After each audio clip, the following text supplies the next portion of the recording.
O macaco. O macaco fez amizade com o jacaré de uma forma... Não explica, em vez de explicar, vamos fazer um jogo do macaco com o jacaré. Vamos mostrar que o jacaré e o macaco são amigos, ó. Ele tá dando frutinha pro jacaré comer. Então eu falo assim, ele dava fruta. Ele conseguiu fazer com que o jacaré tivesse amizade, desse frutas um pro outro. Uma amizade até irreal, mas muito importante para a vida deles. Um dia, ao voltar para casa, o jacaré teve uma grande surpresa.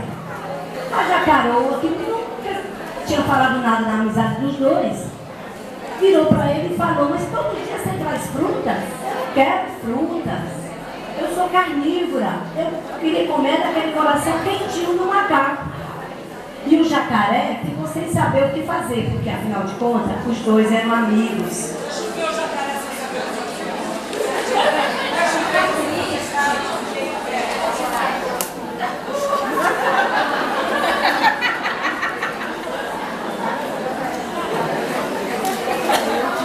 Mas, assim mesmo, por gostar da jacaroa, ele falou, eu vou fazer o que ela está me pedindo.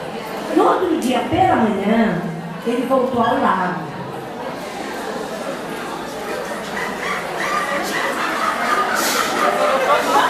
Encontrou o amigo macaco e falou para o macaco, vamos dar uma volta?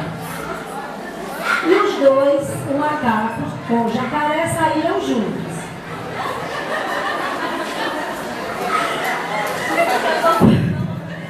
O jacaré ficou um pouco, digamos, angustiado, porque eles eram amigos. Como que ele ia fazer para tirar o coração do amigo e levar para a esposa?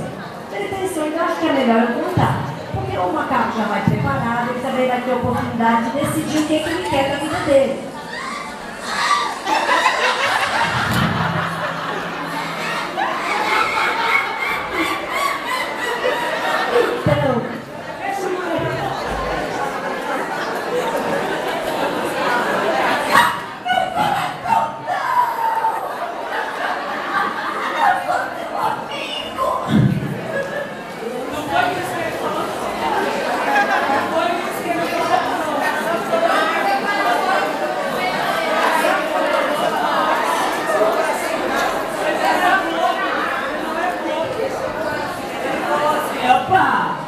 Meu coração quer dizer que você ama.